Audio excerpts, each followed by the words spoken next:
Le drop-down est un élément central dans l'expérience utilisateur de vos applications. Il permet à vos utilisateurs de sélectionner une option parmi une liste prédéfinie, ou alors de déclencher une action. Malgré tout, dans Bubble, les drop-downs sont souvent assez pauvres en termes de design, et nous limitent plutôt en termes d'action. Dans cette vidéo, on va apprendre ensemble à créer un drop-down personnalisé, qui vous permettra d'avoir le design que vous recherchez, et de déclencher des actions personnalisées. Allez, on est parti.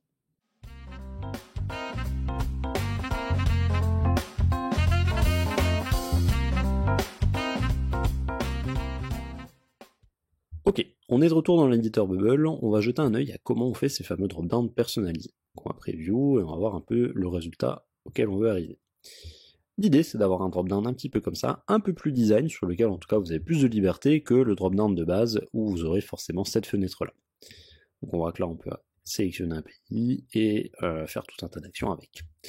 Allez, on est parti. On va repasser dans notre fenêtre ici. J'ai déjà fait notre petit drop-down. Tout simplement, c'est un élément texte, un élément chevron, donc une icône, pour laquelle j'ai mis juste une bordure avec un petit peu de roundness et du padding dedans. Donc jusque-là, rien de bien nouveau. On est ok là de ce point de vue-là. Ce qu'on va faire maintenant, c'est qu'on veut faire apparaître quelque chose, un groupe, quand on doit appuyer sur notre groupe, choisir un pays ici.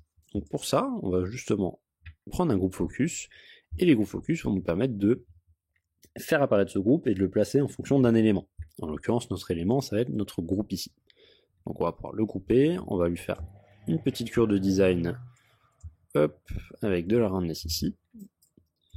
Et on ne sera pas trop... Pourquoi il n'y a pas de roundness?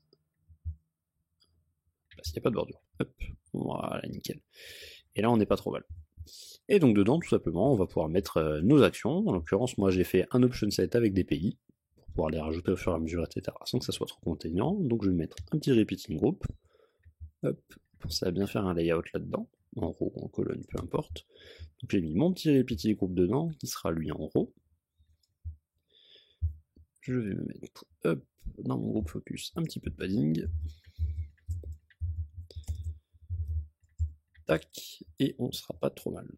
Et voilà, et après vous pouvez juste mettre vos options. En l'occurrence, moi je vais mettre un nom de pays et une icône, et une image, pardon, de drapeau. Donc mon drapeau, que je vais mettre en 20 par 20.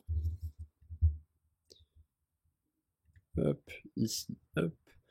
Je vais mettre mon texte, qui sera donc le nom du pays, donc current sales, et j'ai pas mis évidemment qu'on voulait, hop, des pays, data source,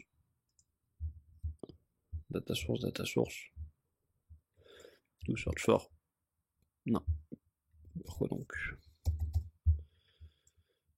Parce que je suis en groupe focus, forcément, hop, donc pays, et je veux tous les pays, et dans mon texte, je vais donc mettre current sales pays, et le display. Et dans l'image, current sales pays, le drapeau. Hop, jusque là on est bon. Je veux pas un nombre défini de rows, je veux pas de hauteur minimale. J'en veux pas ici non plus d'ailleurs. Hop, et hop. Et voilà, on sera pas mal. Et juste mon repeating group. Voilà, on n'est pas trop mal. Plus qu'à mettre un petit peu de marge sur la droite.